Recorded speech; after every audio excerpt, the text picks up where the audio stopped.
Cleomenes, from Plutarch's Lives, translated by John Dryden, revised by Arthur Hugh Clough. Thus fell Agis. His brother Archidamus was too quick for Leonidas, and saved himself by a timely retreat. But his wife, then mother of a young child, he forced from her own house, and compelled Agiatis, for that was her name, to marry his son Cleomenes, though at that time too young for a wife, because he was unwilling that anyone else should have her, being heiress to her father Gylippus's great estate, in person the most youthful and beautiful woman of all Greece, and well conducted in her habits of life. Now, both for males and females, it appeared that the ideal of beauty was thin and soft-featured. The men were, exceptionally strong was the ideal. Of course, if they were really battle-tried, they'd be, rough, not just strong, but rough-featured. And I don't mean just shape or, but the women, again, thin but curvy was the ideal, I think. But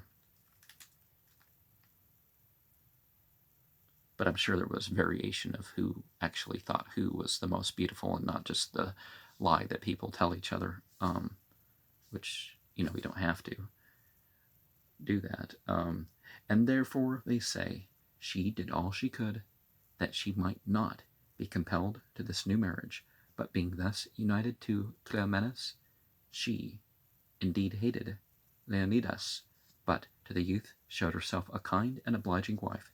He, as soon as they came together, began to love her very much, and the constant kindness that she still retained for the memory of Agis brought somewhat of the like feeling in the young man for him, so that he would often inquire of her concerning what had passed, and attentively listen to the story of Agis's purpose and design.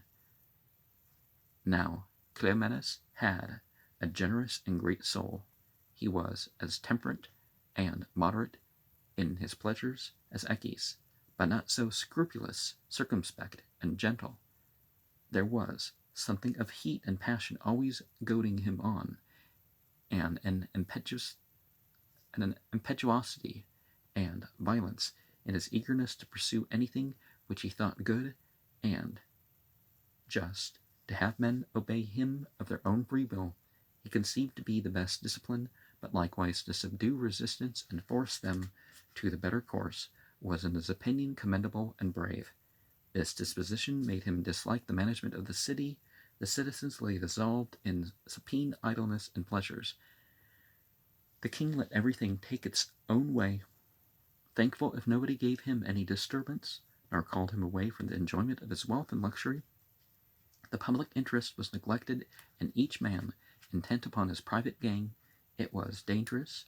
Now Agis was killed, so much as to name such a thing as the exercising and training of their youth, and to speak of the ancient temperance, endurance, and equality was a sort of treason against the state. It is said also that Cleomenes, whilst a boy, studied philosophy under Spharos, the Borustanite, who crossed over to Sparta and spent some time and trouble in instructing the youth. Spharos was one of the first of Zeno the Ctesian's scholars. It is likely enough to be admired the manly temper of Cleomenes, and inflamed his generous ambition. The ancient Leonidas, as story tells, being asked what manner of poet he thought, Tortaus replied, good to what young men's courage for being filled with a divine fury by his poems. They rushed into any danger, and so the Stoic philosophy is dangerous incentive to strong and fiery dispositions, but where it combines with a grave and gentle temper, is most successful in leading it to its proper good. Upon the death of his father, Leonidas, he succeeded in observing the citizens of all sorts to be debauched, the rich neglecting the public good, and intent on their private gain and pleasure, and the poor distressed in their own homes, and therefore without either spirit for war or ambition to be trained up as Spartans, that he had only the name of a king, and the Ephors all the power. He was resolved to change the posture of all affairs. He had a friend whose name was Xenarus, his lover. Such an affection the Spartans express by the term being inspired or embreathed with. So, unscrupulous preachers weren't the first ones to try that method of inspiring people. I'm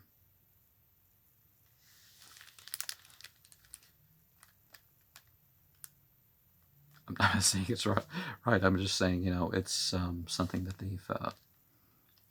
And of him he would commonly inquire what manner of king Agis was, by what means and by what assistance he began and pursued his designs. Xenarus at first willingly complied with his request, and told him the whole story, with all the particular circumstances of the actions. But when he observed Cleomenes to be extremely affected at the relation, and more than ordinarily taken with Agis's new model of government, and begging a repetition of the story, he at first severely chid him, told him he was frantic, and at last left off all sort of familiarity and intercourse. Yet he never told any man the cause of their disagreement, but would only say, Cleomenes knew very well. Cleomenes, finding Xenarus averse to his designs, and thinking all others to be of the same disposition, consulted with none, but contrived the whole business by himself, and considering that it would be easier to bring about an alteration when the city was at war than when at peace, he engaged the Commonwealth in a quarrel with the Achaeans, who had given them fair occasions to complain. For Aratus, a man of the greatest power among all the Achaeans, designed from the very beginning to bring all the Peloponnesians into one common body, and to effect this was the one object of all his many commanderships and his long political course, as he thought this the only means to make them a match for their foreign enemies. Pretty nearly all the rest agreed to his proposals, not only the Lacedaemonians, the Eleans, and as many of the Arcadians as inclined to the Spartan interest remained unpersuaded. And so, as soon as Leonidas was dead, he began to attack the Arcadians, and wasted those especially that bordered on Achaia, by this means designing to try the inclinations of the Spartans, and despising Cleomenes as a youth, and no experience in affairs of state or war. Upon this, the Ephors sent Cleomenes to surprise the Athenaeum near Balbina, which is a pass commanding an entrance into Laconia, and was then the subject of litigation with the Megalopolitans. Cleomenes possessed himself of the place, and fortified it, at which action Aratus showed no public resentment, but marched by night to surprise Tegea and Orchomenus. The design failed, for those that were to betray the cities into the hands turned afraid. So Aratus retreated, imagining that his design had been undiscovered, but Cleomenes wrote a sarcastic letter to him, and desired to know as from a friend whether he intended to march at night, and Aratus answering that having heard his design to fortify Balbina, he meant to march thither to oppose him, Cleomenes rejoined that he did not dispute it, but begged to be informed if he might be allowed to ask the question why he carried those torches and letters with him. Aratus laughing at the jest, and asking what manner of youth this was. Democrates, a Spartan exile, replied, "If you have any design upon the Lacedaemonians, begin before this young eagle's talons are grown." Presently after this, Cleomenes, encamping in Arcadia, with a few horse and 300 foot, received orders from the Ephors, who feared to engage in the war, commanding him to return home. But when upon this retreat Aratus took Caphaa, they commissioned him again. In this expedition he took Methydrium, and overran the country of the Argives, and the Achaeans to oppose him came out with an army of 20,000 foot and 1,000 horse under the command of Aristomachus. Cleomenes faced them at Parantium and offered battle, but Aratus, being cowed by his bravery, would not suffer the general to engage, but retreated amidst the reproaches of the Achaeans and the derision and scorn of the Spartans, who were not above 5,000. Cleomenes, encouraged by this success, began to speak boldly among the citizens, and reminding them of a sentence of one of their ancient kings, said it was in vain now that the Spartans asked not how many of their enemies were, but where they were. After this, marching to the assistance of the Eleans, whom the Achaeans were attacking, falling upon the enemy in their retreat near the Lacaeum, he put their whole army to flight, taking a great number of captives and leaving many dead upon the place, so that it was commonly reported among the Greeks that Aratus was slain. But Aratus, making the best advantage of the opportunity, immediately after the defeat, marched to Mantinea, and before anybody suspected it, took their city and put a garrison into it. Upon this, the Lacedaemonians, being quite discouraged and opposing Cleomenes' designs of carrying on the war, he now exerted himself to have Archidamus, the brother of Agis, sent for from Messene, as he of the other family had a right to the kingdom, and besides, Cleomenes thought that the power of the Ephors would be reduced when the kingly state was thus filled up and raised to its proper position. But those that were concerned in the murder of Agis, perceiving the design, and fearing that upon Archidamus' return that they should be called to an account, received him on his coming privately into town, and joined in bringing him home, and presently after murdered him. Whether Cleomenes was against it, as Phylarchus thinks, or whether he was persuaded by his friends, or let him fall into their hands, is uncertain. However, they were most blamed as having forced his consent. He, still resolving to a new model of the state, bribed the Ephors to send him out to war, and won the affections of many others by means of his mother Cratesiclea, who spared no cost and was very zealous to promote her son's ambition, and, though of herself she had no inclination to marry, yet for his sake she accepted as her husband one of the chiefest citizens for wealth and power.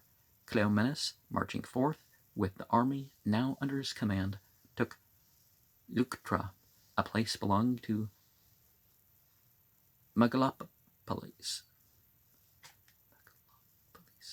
I don't know if it's Omicron or, Omega for any of those O's, but and the Achaeans, quickly coming up to resist him with a good body of men commanded by Aratus, at a battle under the very walls of the city, some part of his army was routed, But whereas Aratus had commanded the Achaeans not to pass a deep watercourse, and thus put a stop to the pursuit, Leonidas, the Megalopolitan, fretting at the orders, encouraging the horse, which he led and followed the routed enemy, got to a place full of vines, hedges, and ditches, and being forced to break his ranks, began to retire in disorder. His stomach has not been doing good the past few days. Cleomenes, observing the advantage, commanded the Tarentines and Cretans to engage him, by whom, after a brave defense, he was routed and slain. The Lacedaemonians, thus encouraged, fell with a great shout upon the Achaeans, and routed their whole army. Of the slain, who were very many, the rest Cleomenes delivered up, when the enemy petitioned for them. But the body of Leonidas, he commanded to be brought to him, and then putting on it a purple robe, and a crown upon his head, sent a convoy with it to the gates of Megalopolis.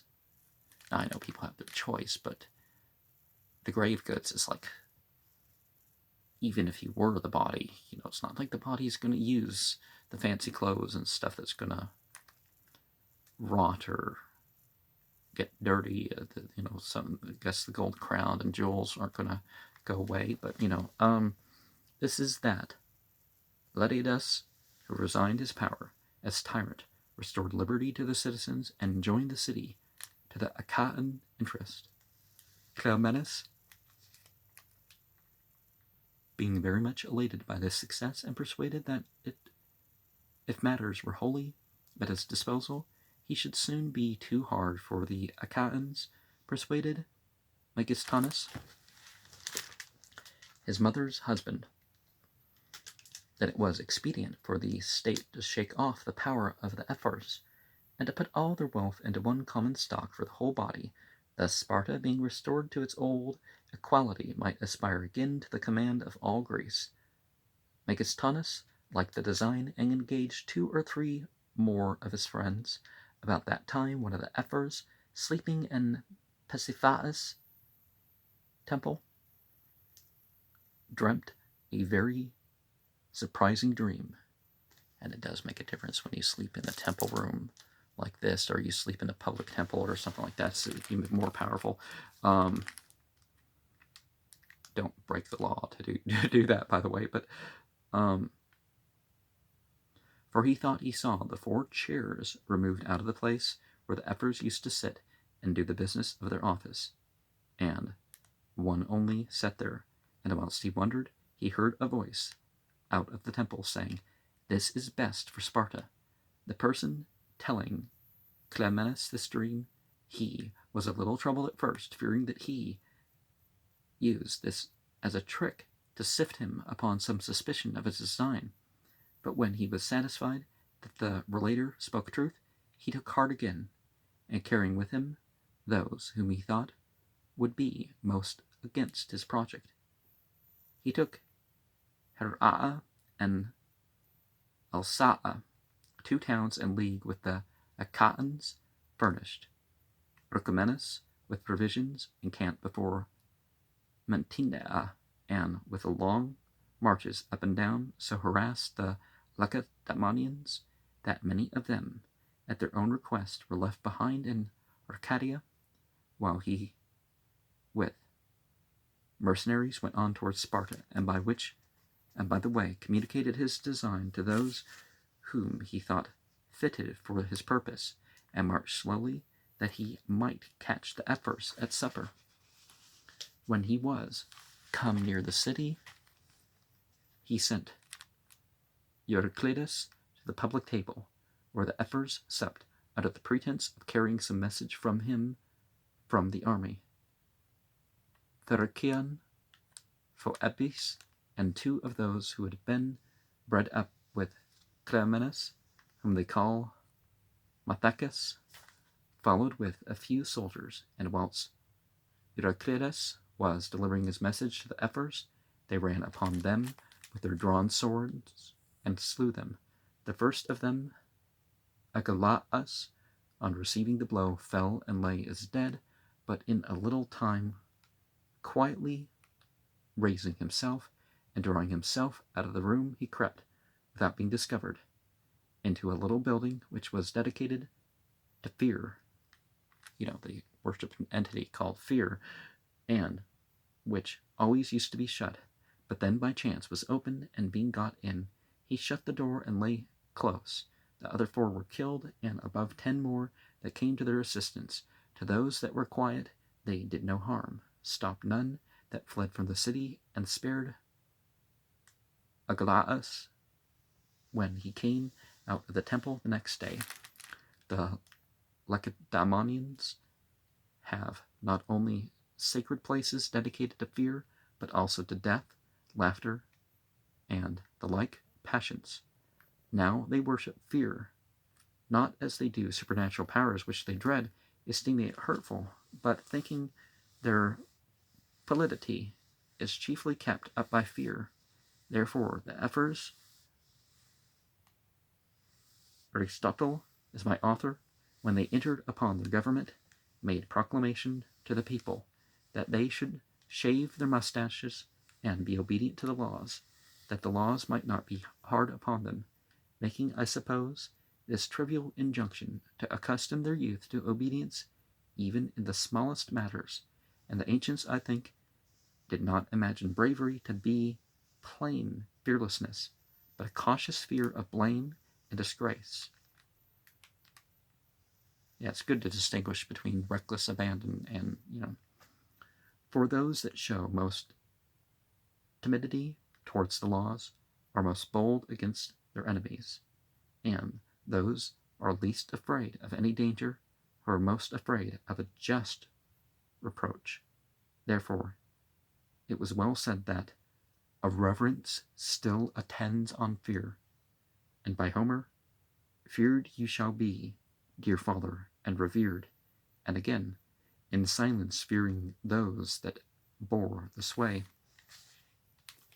For the generality of men are most ready to reverence those whom they fear, and therefore the Lacedaemonians place the temple of fear by Sycetium of the Ephors, having railed that magistracy to almost royal authority.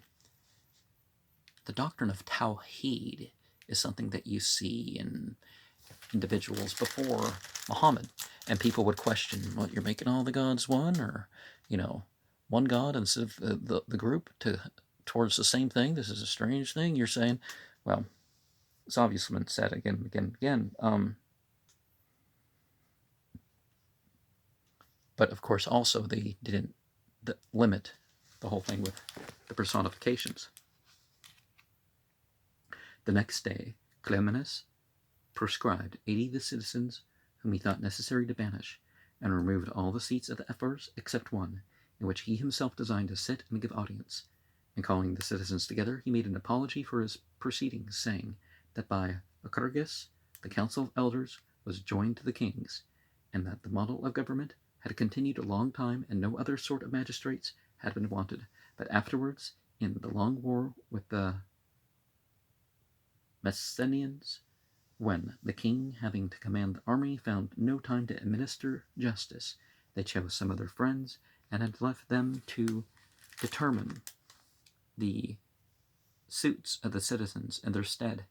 These were called Ephors, and at first behaved themselves as servants to the king, but afterwards, by degrees, they appropriated the power to themselves, and erected a distinct magistracy. An evidence of the truth to this was the custom still observed by the kings, who, when the Ephors sent for them, refuse upon the